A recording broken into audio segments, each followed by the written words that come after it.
자, 이제 오늘 우리에게 주신 하나님 아버지의 말씀 속으로 들어가겠습니다. 순서를 따라 사도행전 17장 16절에서 34절까지의 말씀입니다. 다소 긴 본문 내용인지라 지금은 16절에서 21절까지만 교독하고요, 또 끝에 32절에서 34절까지만 교독하겠습니다. 자, 먼저 16절에서 21절입니다. 교독하는데 제가 먼저 읽습니다. 바울이 아덴에서 그들을 기다리다가 그 성에 우상이 가득한 것을 보고 마음에 격분하여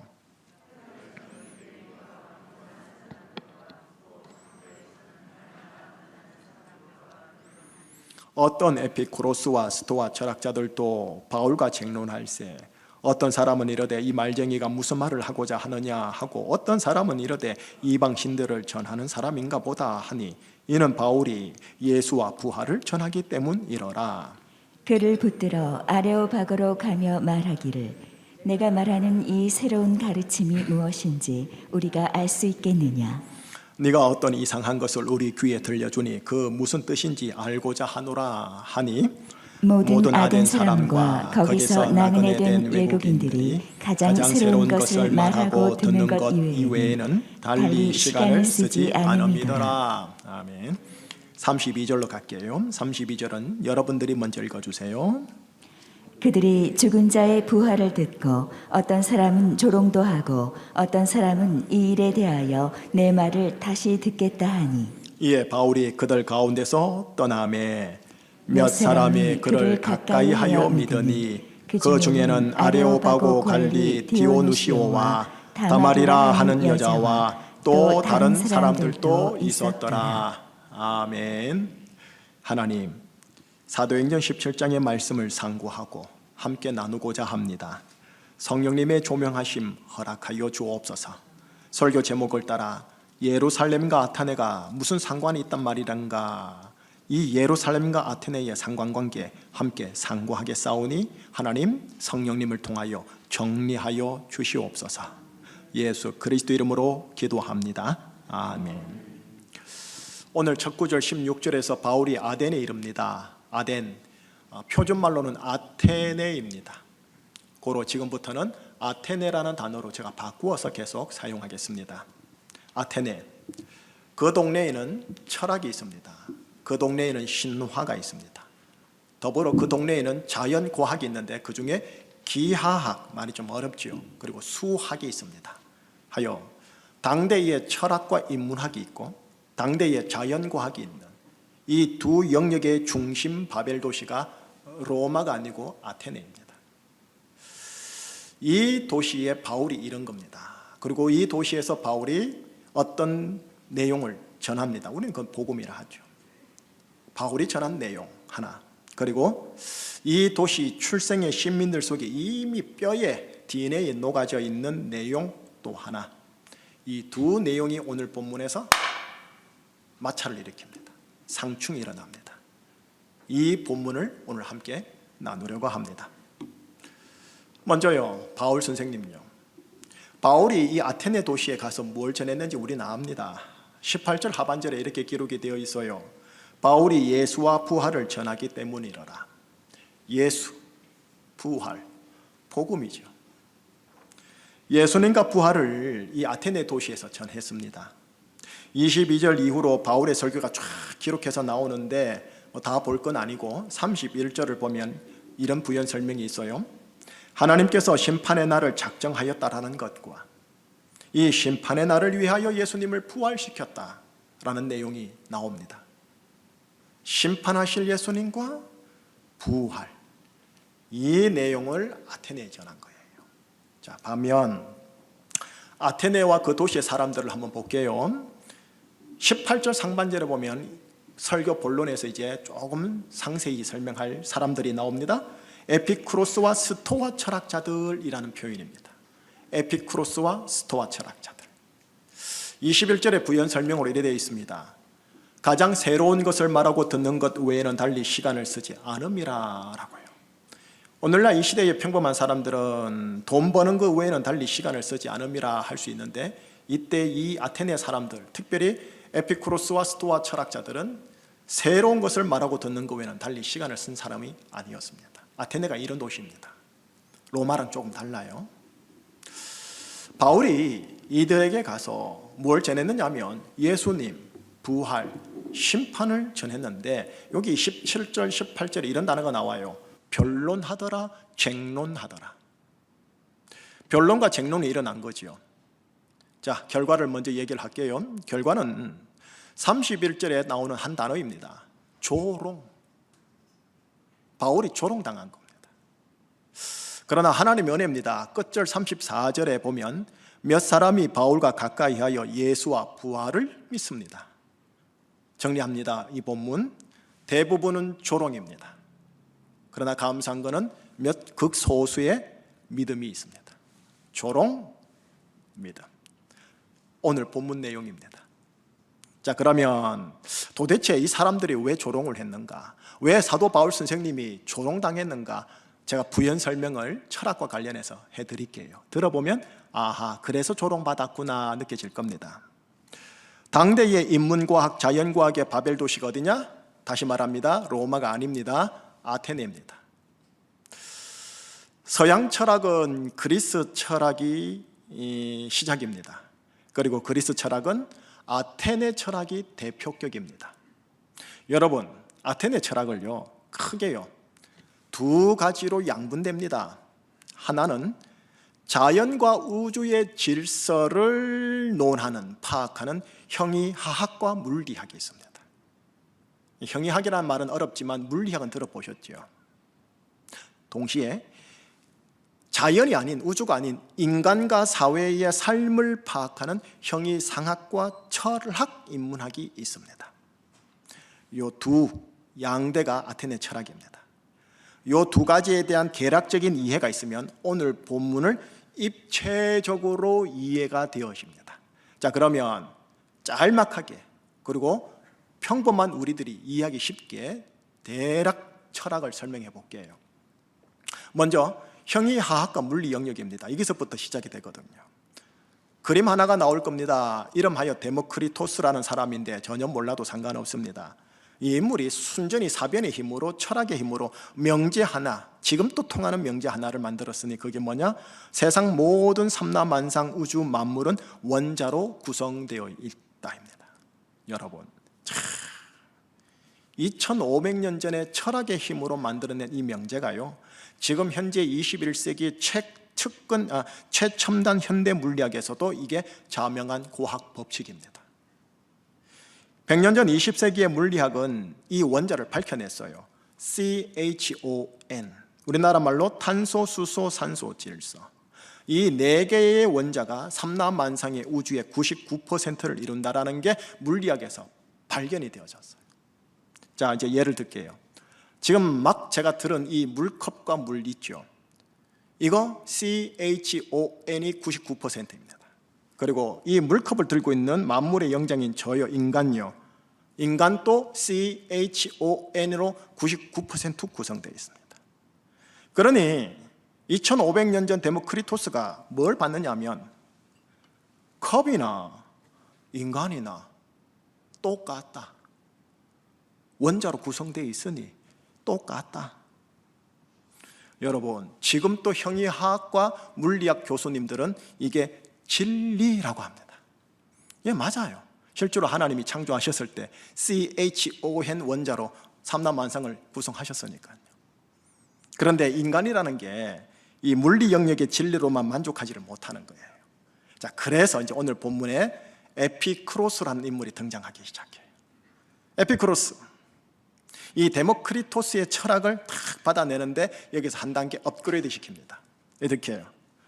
인간과 컵? 그래, 만물은 CHON으로 다 구성된 거 맞아. 허나, 아니 어떻게 인간이 컵과 똑같냐? 다른 거다, 다른 거. 인간이 원자로 구성되어 있으나 우리는 어떤 존재냐? 컵과 상관없이, 컵과 다르게 우리는 삶의 의미를 찾는 존재물들이다. 그러면 삶의 의미가 뭐냐? 쾌락이다, 쾌락.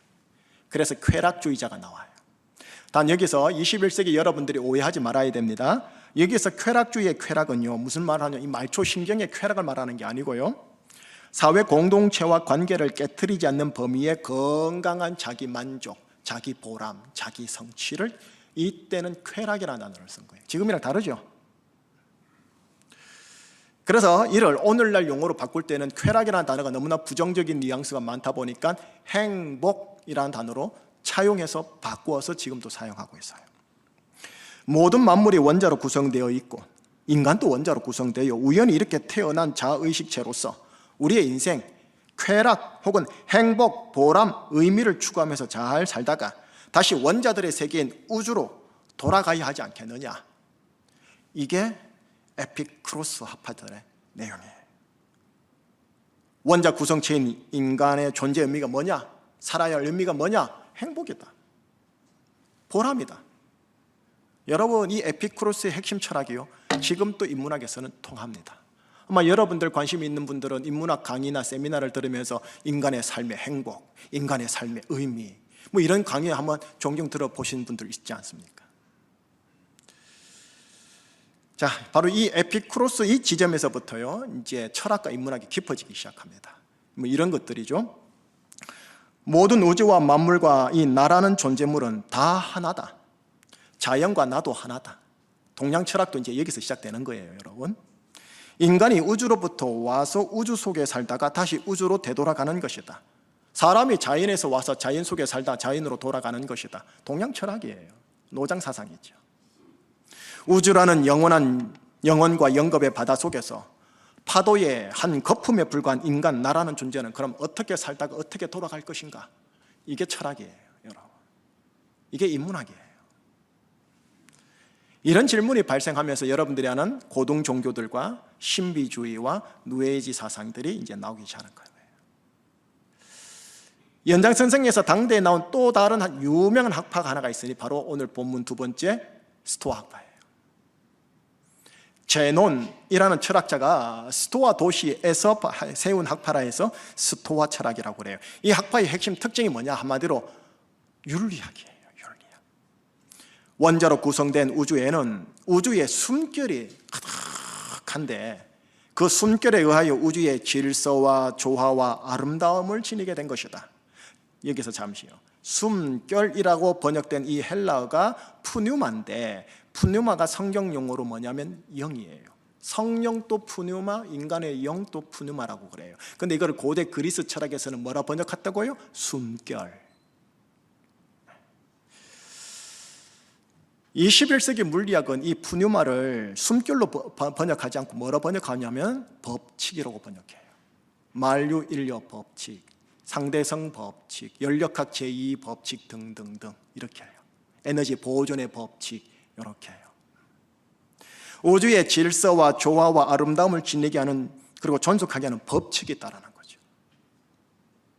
그리고 이거를 데카르트나 갈릴레오에 와서 16세기 근대 자연과학에서 밝혀냈어. 이 법칙이 뭔지. 수학이다. 따라서 여러분 현대 물리학에서 우주를 이해하기 위해서는 우주의 숨결, 푸뉴마, 고대 그리스 철학 용어 이거요. 다시 말하면 현대 용어인 우주의 법칙인 수학을 잘 알아야 한다라는 거예요.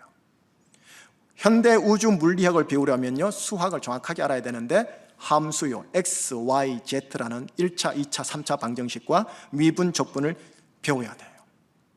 그래서 우리나라 고등학교 정규 과정에 보면은 인문 계열이든 자연 계열이든 어렵지만 함수, 미분, 적분을 기본만 배우게 하는 거예요.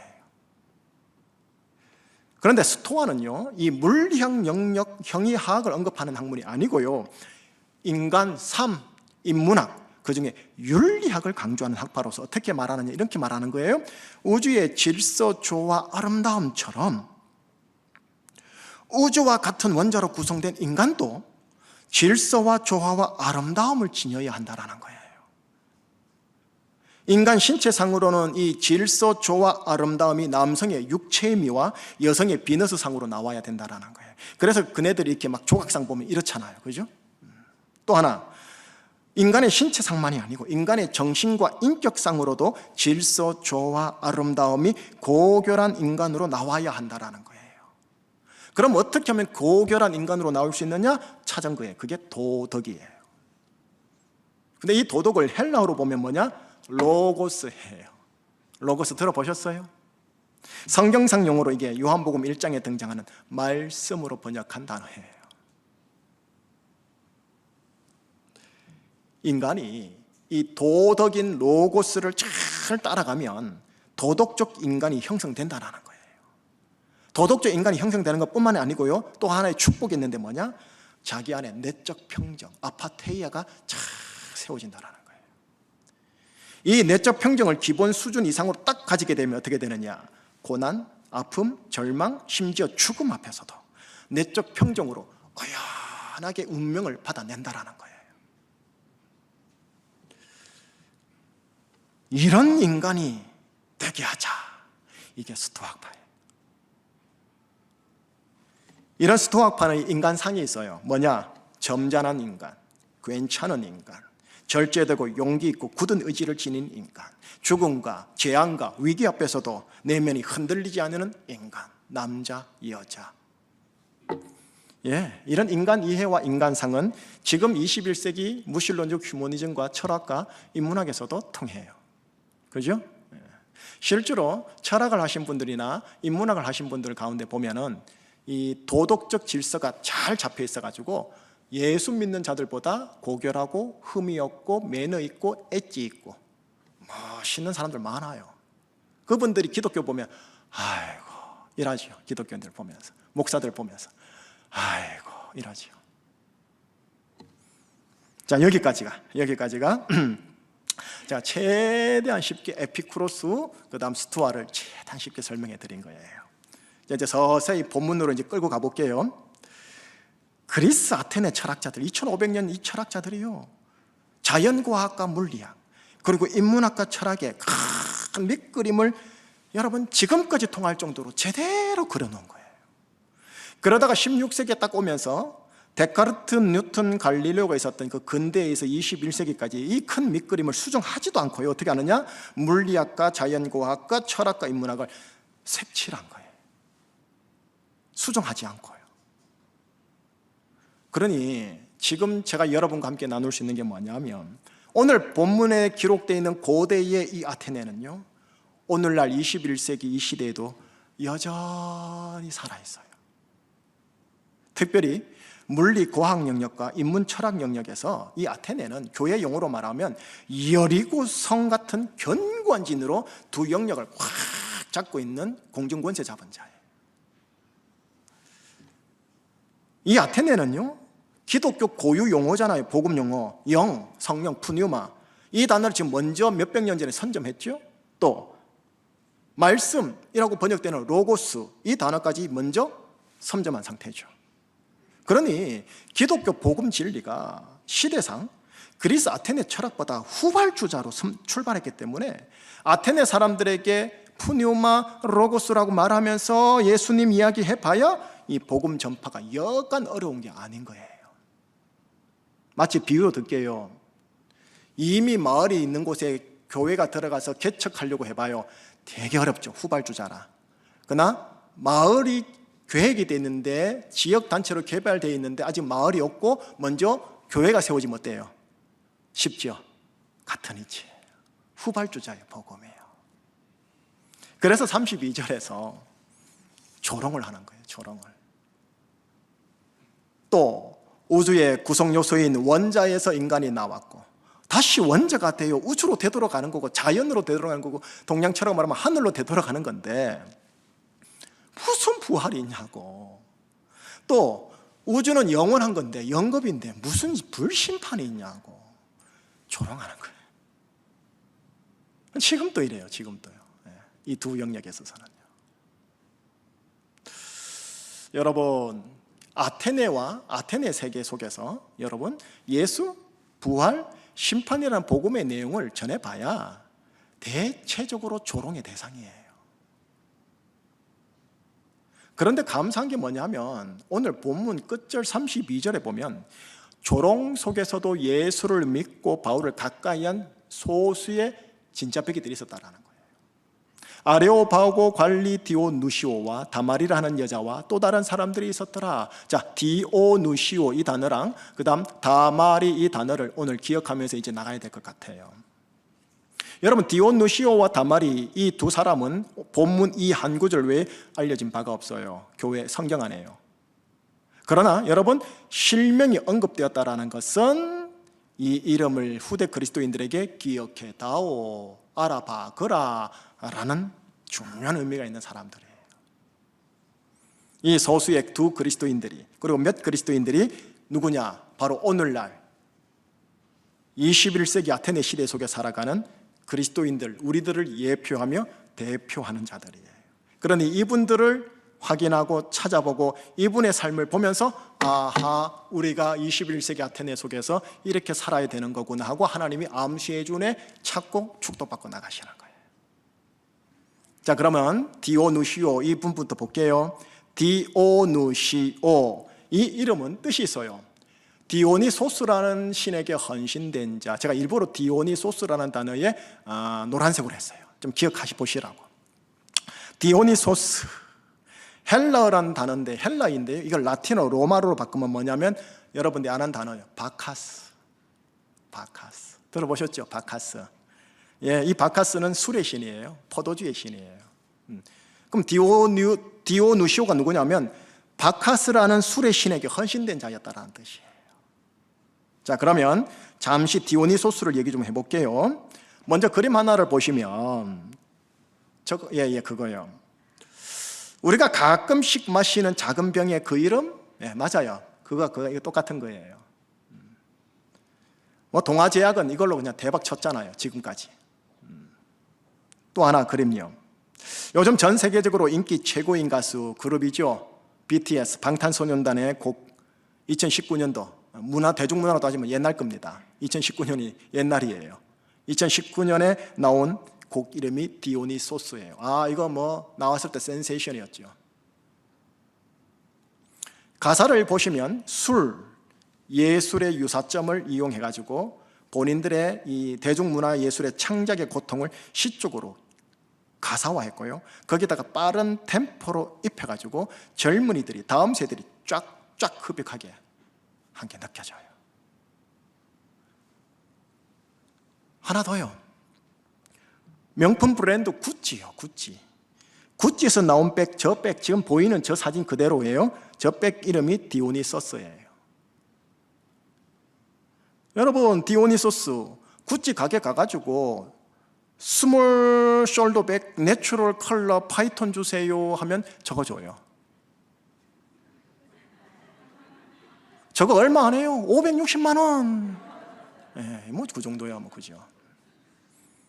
여러분 디오니소스 지금 또 21세기에 암암리에 살아있어요. 여러분들은 무비평적으로 그냥 그거 소화하고 누리고 있는 거고. 디오니소스라는 신에게 헌신된 자인 디오누시오가 지금 오늘 본문 끝절에서 하나님과 그분의 아들 예수 그리스도에게 헌신된 자로 다시 태어난 거예요. 맞죠? 이게 그 목사님 꼬랑 한 명인데 한 명이 아닌 거예요. 이게 영적으로 대단히 상징적이고 예표적이고 표적이에요. 자, 이런 거죠. 우리가 마시는 바카스예요. 이 바카스는 아시다시피 서민들과 노동과 땀의 상징이에요. 우리 흠모하는, 다음 세대들이 흠모하는 BTS는 다음 세대들과 대중문화의 아이콘이에요. 그리고 구찌의 디오니소스 명품백은 부유함과 부자들의 상징이에요. 모든 계층과 세대의 사랑과 모든 평민과 귀족의 부유함들이 전부 다 하나님과 그분의 아들 예수 그리스도에게 헌신할 수 있는, 다시 태어날 수 있음에 대한 표적이, 예표가 이분 디오누시오예요. 여기서 디오니소스, 아까 노란 글씨로 봤죠. 디오니소스에게 헌신된 자. 디오니소스라는 단어가 대단히 영적인 단어예요. 물론 신의 이름이지만 영적으로 제가 필터링 할게요. 다시 태어나다라는 뜻이에요. 다시 태어나다. 우리 교회 용어로 뭐예요? 거듭나다. 거듭나다. 제2의 회심. 그러니 아테네 속 디오누시오의 이 회심, 거듭난, 다시 태어남이요, 대단히 영적이고 상징적이고 예표적이고 표적적인 거예요. 이 디오누시오가 아테네 교회의 감독이 됩니다. 아테네 교회가 작거든요. 교회의 감독이 되고요. 30년간 묵묵히 섬기다가 시간이 흘러 사도 요한을 반모섬에 가둔 도미티안 황제 때 디오누시오는 아테네에서 순교당합니다. 여러분, 30년 동안 아테네 도시에서 조롱 속에서 묵묵히 그 교회의 직무를 담당한 분이 이분이세요. 또 한 분 나오지요. 다말이라는 여성이요. 여러분, 다말이라는 이 여성에 대해서는 성경이 여기밖에 없어요. 그러니 우리가 어떻게 찾아야 되느냐? 초대 교회 사이에 교회의 역사와 전통에서 찾아내야 돼요. 아테네 그리스 종교회요. 아테네 그리스 종교에 따르면 그녀는 사회적 지위가 높았으며 아테네 철학자들 속에서 교육받은 인물, 오늘날로 말하면 커리어 우먼, 신여성인 거예요. 동시에 디오누시오의 와이프예요. 아내이기도 해요. 물론 다른 학설도 있지만 아테네 그리스 종교에 의하면 그렇다라는 거예요. 다마리는 이 남편을 도와 교회의 필요를 돕습니다. 그래서 그리스 종교에서는요, 이 여인을 성인으로 모시고, 저 그림 보셨죠? 저렇게 그림을 그려서 성인으로 모시고 매년 10월 3일에 그녀를 기억하며 금식을 합니다. 또 현 아테네 도시에 가면 그녀를 기념하여 이 다마리의 길이라는 거리를 실제로 행정적으로 만들어서 명칭하고 있어요. 그것도 번화가 바로 옆에다가. 여러분, 이 외에는 다른 자료가 없어요. 여기까지 하면서 이제 21세기로 다시 당겨 볼게요. 오늘날의 이 세상은요, 크게 제가 보기엔 인간의 관점에서 크게 세 영역으로 갈라지는 것 같아요. 자연과학의 영역, 또 하나는 제가 전공했던 인문과학의 영역, 그리고 또 하나는 정치경제학의 영역. 요즘 3월 9일 선거 때문에 우리나라 정치와 또 경제에 되게 민감하신데요. 어쨌든요, 이 자연과학 영역과 인문과학 영역에는요, 성경용어로 말하면 여리고성이라 할 수 있는 아테나가 이미 견고하게 딱 산성으로 선점해서 깃발을 꽂고 장수들이 탁 이라고 나부끼고 있는 거예요. 누가 들어오나 하고요. 가난 7 족속처럼. 그런데 이 속에 디오누시오와 다마리가 나타난 거예요. 그리고 21세기 아테네 안에 여러분과 제가 있는 거고요. 여러분, 아테네는 아테네인들에게 아테네의 진리를 초중고 학습화시키고 세뇌화시키고 교육시킵니다. 시스템을 만들어서 이렇게 가르쳐요. 한번 들어보세요. 우주와 자연 그리고 사회와 인간은 CHON이라는 원자로 구성된 존재물들이다. 우주와 자연은 그 속에 있는 숨결인 푸뉴마로 조화와 질서의 아름다움을 이루는 것처럼 우리 인간과 사회와 역사도 질서와 조화를 지향하는 도덕적인 법칙인 로고스를 따르는 인간, 사회, 역사를 구성해야 한다. 이 과정 속에서 자신의 행복, 자신의 쾌락을 누리며 내적 평정, 아파테이어를 가져야 한다. 이 행복을 누리다가 내적 평정으로 때가 이름에 죽음을 맞이하여 다시 우주와 자연으로 되돌아가는 것이다. 여러분, 대학에 가면 이거 가르쳐요. 인문학에서요. 오늘날의 무신론적인 물리학과 철학 인문학은 바로 제가 말했던 것을 뼈대로 해서 살을 붙여요. 동양 철학과 누에이지도 이 속에 포함되어져요. 들어보니까 고상해 보이지 않아요? 좀 매력적이지 않아요? 혹할 것 같지 않아요? 이성주의자들이. 그런데 예수님은 이 아테네인들에게 하나님 나라 진리를 가르치는 거예요. 지금 바울을 통해서 이렇게 해요. 우주와 자연과 인간과 사회와 역사는 하나님이 창조하신 피조물들이다. 하나님의 성령인 푸뉴마로 조화와 질서 있게 창조하셨다. 이게 교회 용어로 하나님 보시기에 좋았더라. 그러나 여기 갈라져요. 인간이 하나님으로부터 스스로 멀어짐으로 죄악이 우주와 자연과 인간과 사회를 덮게 되었다. 하나님이 보내신 하나님의 아들 예수 그리스도를 믿고 따름으로 인간은 죄악이 사해져 다시 태어나 디오니소스하여 하나님의 아들들이 된다. 이들은 예수님의 말씀인 로고스와 성령인 푸뉴마를 따름으로 행복과 내적 평강을 가지게 된다. 내가 차면 하나님이, 예수님이 이 우주와 자연과 인간을 심판하사 새 하늘 새 땅을 창조하신다. 그리고 새롭게 태어난 우리는 부활하여 새하늘 새 땅 거기에서 사망도 없고 애통함도 없고 곡함도 없고 저주함도 없이 영원히 살게 된다. 이게 신약의 복음 진리 아닙니까? 이게 아테네에서 상충이 된 거예요. 비슷한 부분이 있어요. 오버랩이 되는 부분. 근데 다른 부분이 있다라는 거죠. 아테네에 바울이 들어옴으로 이 두 진리가 상충한 거였고요. 아테네 안에서 아테네의 진리를 가감없이 버리고 하나님 나라의 진리를 선택한 분들이 누구였느냐? 이 디오누시오 다마리오였고요. 그리고 오늘날은 우리들이라는 거예요. 우리들이라는 거예요.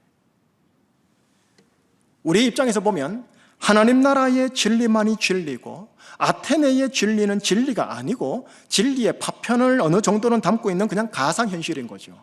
허나 아테네는 거꾸로 보는 거예요.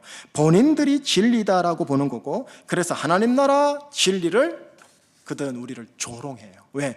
아테네에서는 아테네 진리가 대세니까, 주류니까, 우리는 소수니까 조롱하는 거예요.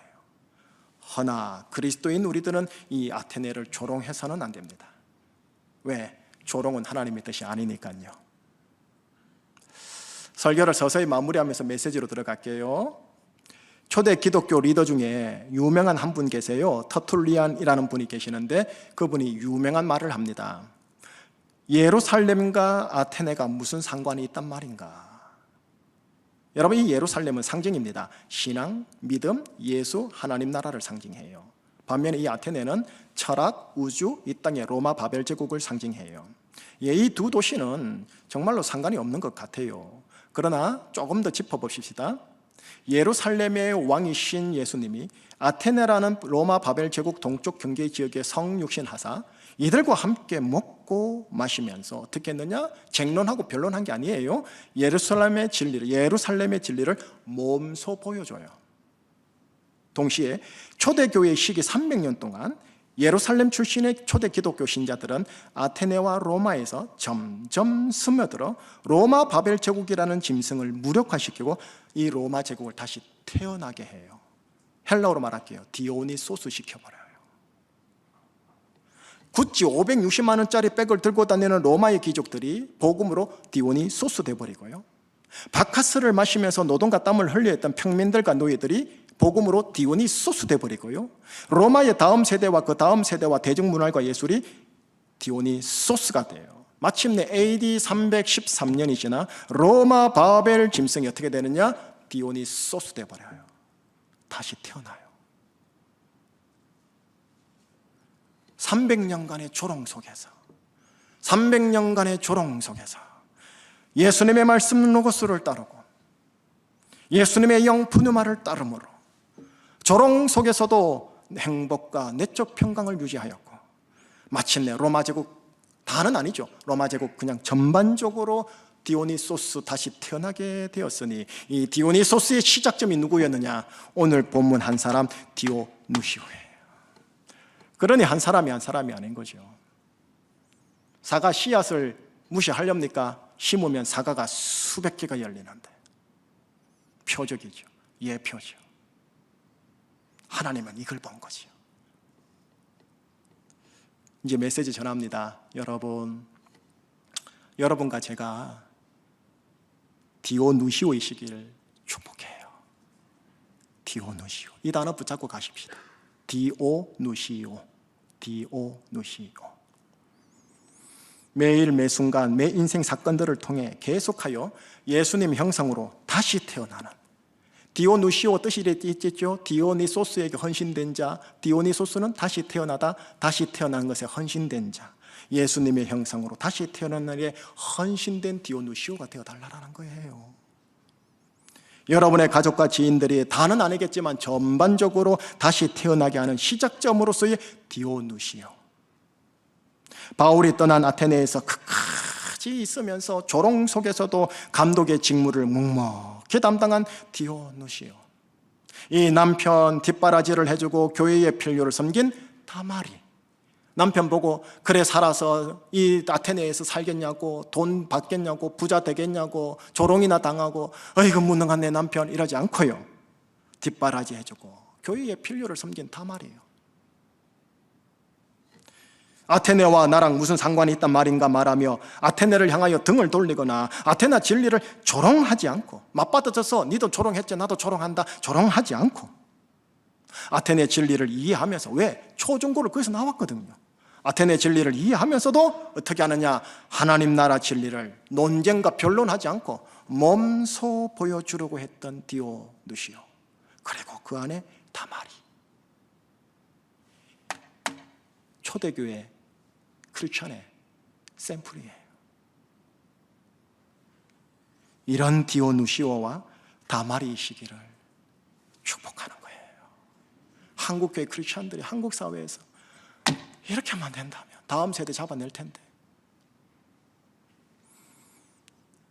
다시 태어나다에 헌신된 디오누시오, 디오니소스에게 헌신된 디오누시오랬죠. 다시 태어나다에 헌신된 디오누시오, 이 디오누시오의 은혜가, 저는 우리 교회에, 다시 태어나는 이 은혜가 우리 교회에, 조국 교회에, 여러분 한 분 한 분에게 이번 사순절 기간에 있으시기를, 시작되시기를 예수님의 이름으로 축복합니다. 하나님, 수량으로 보면은 아이고 디오누시오 다마리 이 두 사람 아이고 아테네 복음 전파 실패했어. 하나님, 수량으로 볼 게 아니고 영의 눈으로 봐야 될 것. 야, 이 한 사람이 앞으로 로마 초대 기독교인들이 어떻게 이 로마 세계 속에서, 아테네 세계 속에서, 조롱 속에서도 살아내는지를 보여주는 표적, 기적, 예표. 하나님, 우리 제주충신교회 그리스도인들 산부 예배자들을 축복합니다. 매일 매 순간 매 인생 사건들을 통하여 자기 중심적으로 바라보고 분노하는 것이 아니라 예수님 형상으로 다시 태어나는 일에 헌신된 디오누시오 되게 하여 주시고, 나로 말미암아 복음이 감춰지고 복음이 멸시당하는 게 아니라 가족들과 지인들 전반적으로 다시 태어나게 하는 시작점으로서의 디오누시오, 조롱 속에서도 나에게 주어진 가정의 직무와 교회의 직무와 세상살이의 직무를 묵묵히 담당하는 디오누시오, 그런 남편을 바라보면서 바보 멍충이라 하지 않고 뒷바라지를 해주며 교회의 필요와 가정의 필요를 섬기는 다마리. 하나님, 아테네를 태어나서 아테네를 향해 등 돌리는 것이 아니라, 아테네 진리를 함께 맞받아치며 조롱하는 것이 아니라, 아테네 진리를 이해하면서 하나님 나라 진리를 몸소 보여주는 디오누시오. 하나님, 우리 교회가, 조국 교회가, 우리 그리스도인들이 이 디오누시오 같은 인생 걸음을 가도록 성령님의 감화 감동 이 사순절에 허락하여 주옵소서. 다시 태어나기를 소망하며 예수 그리스도 이름으로 기도합니다. 아멘. 내 마음에 주를 향한 사랑이 나의 말엔 주가 주신 진리로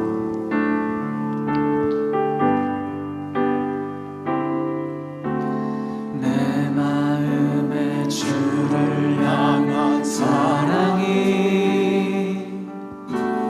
나의 말엔 주가 주신 진리로 나의 눈엔 주의 눈물 채워주소서. 나의 눈에 주의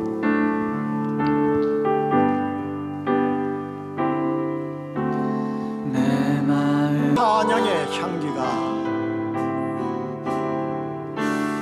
내 입술에 찬양의 향기가 두 손에는 주를 닮은 섬, 두 손에는 주를 닮은 성김이 나의 삶에 주의 흔적 남게 하소서. 나의 삶에 주의 흔적 남게 하소서.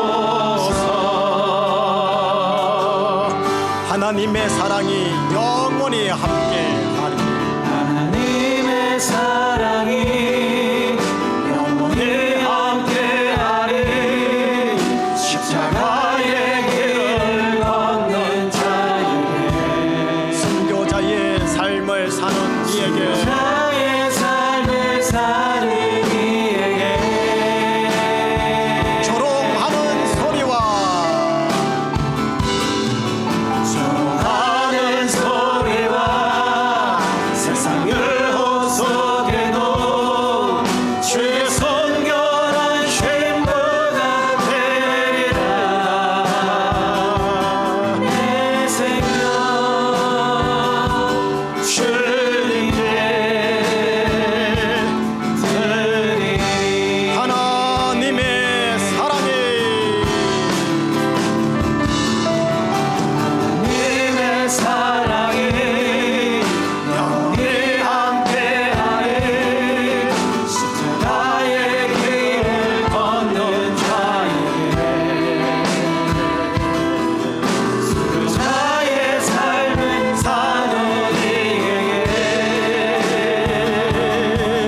어린 양 예수님과 여호와 하나님 아버지를 찬양합니다. 할렐루야.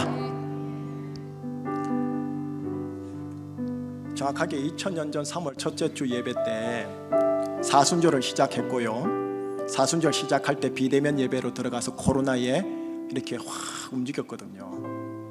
그리고 오늘 2년 후가 되고 다시 한번 사순절을 맞이하여 하나님께 예배 드리는데, 그래도 원상 회복은 아니지만 준 원상 회복 같은 느낌의 70%로 됐잖아요. 제 마음은 이런 마음이 있어요. 다음 주일날 설교하겠지만 이번 사순절 40일 기간 동안 우리 제주총신교회 그리스도인 여러분 다시 태어나는 기간을 한번 가져보십시다. 다시 태어나야 돼요. 물리학자들이나 세계과학자들이 말해요. 역사학자들이 말하기를 역사는 예수님이 태어난 것을 기점으로 BC와 AD로 구분됩니다만 지금은 코로나 이전과 이후로 구분될 겁니다 라고 물리 영역의 학자들이 얘기를 하더군요. 다시 태어나야 돼요. 제가 보기엔 조국교회 하나님이 다시 태어나게 하는 작업을 하시는 것 같아요. 그냥 교회, 그냥 목사, 그냥 장로 다 사장되는 거예요. 주님이 기뻐하는 사람으로 다시 태어나는 것, 그게 뭐예요? 다시 태어난 일에 헌신된 자 누구죠? 디오누시오. 디오누시오의 과정을 40일간 하자라는 거예요. 다음 주일날 사순절과 관련하여 메시지 함께 나눌게요. 디오누시오를 기억하세요. 다시 태어나세요. 또 다시 일어나세요. 또 다시 첫 단추 잘, 넥타이 잘 하세요. 그래서 예배 다시 회복하십시다. 그래서 주님이 역사하는 그거 봐야지요. 또 하나 오늘 본문과 관련해서요. 인문학과 자연과학, 이 속에 예수 믿는 사람이 참 적어요. 진화론이 틀렸다느니 뭐 우리끼리 말하면 뭐 할 겁니까? 전문가가 들어가가지고 학문적으로 제대로 반박을 할 수 있는 실력이 있어야 되는데, 예배당 안에서 우리끼리 그거는 쟤들이 우리 조롱하는 거예요. 인문과학과 자연과학 영역에 다니엘, 느헤미야 같은 인물이 나와야 돼요. 요수아 같은 인물 나와서 여리고성 빼앗아야 될 거 아닙니까? 우리끼리 좋다 그 뭐 할 겁니까? 우리는 알잖아요. 그런 거는 하나님 나라가 침노하는 게 중요한 거예요. 침노하는 거. 그래서 다시 이 나라를 세우는 작업을 해야 돼요. 3월 9일 선거 다 하셔야 돼요. 누가 뽑힌지 모르겠지만 하셔야 돼요. 다시 7번째 제6공화국의 7번째 정부를 딱 끝내고 제6공화국의 8번째 정부를 이번에 세우는데 누가 될지는 하나님께 맡기기로 하고, 제대로 세워진 이 사람을 통해 다시 우리나라가 영적으로 태어나는 디오누시오의 은혜로 하나님 이번 선거와 이후의 정부 운영을 사용하여 주옵소서라고 해주세요. 누구 찍는 게 하나님의 뜻입니까? 아이고 묻지 마세요. 묻지 마시고 이 이후 우리 정부가 다시 태어나는 정부가 되어 롤모델 되는 교회 정부 되게 하여 주옵소서라 하면 제가 보기엔 성경적으로 거의 맞아요. 이 시간 우리 함께 기도해요. 하나님, 저에게 우리 교회에 이 나라에 다시 태어나는 일에 헌신하는 디오누시오의 은혜와 불을 부어 주시옵소서. 다시 태어나는 이 일에 헌신된 내가 되게 하여 주시옵소서. 우리 교회, 조국교회, 대한민국 되게 하여 주시옵소서. 디오누시오의 은혜와 성령을 부어달라고 한번 우리 하나님께 간절히 간구 중보하겠습니다. 기도하시겠습니다. 하나님의 사랑이 영원히 함께하리. 십자가의 길을 걷는 하나님, 순교자의 삶을 살기에 하나님, 받은 소리와 세상 그 속에도 주의 순교하신 문화 되리라. 내 생명 다시 태어나는 일에 드리리. 하나님, 이번 사순절 기간 우리 교회가 다시 태어나는 일에 헌신된 디오누시오의 은혜를 부어 주시옵소서. 다시 태어나서 다시 예배자로, 다시 그리스도를 따르는 그리스도인으로서, 다시 에클레시아 교회로 세우는 그 기회로 하나님, 우리 디오누시오의 은혜가 우리 교회와 교우들에게 있게 하여 주시옵소서. 하나님, 조국 대한민국, 하나님 바벨이 판을 치는 조국 대한민국, 그 이면에 짐승이 있는 조국 대한민국, 하나님께서 주신 이 조국 대한민국, 하나님 다시 태어나는 그 일에 헌신된 디오누시오의 은혜를 이 정부와 이 나라에 부어 주시옵소서. 하나님께 나라와 민족과 조국과 교회와 그리스도인들을, 우리 교우들을 의탁하오며 예수 그리스도 이름으로 기도합니다. 아멘.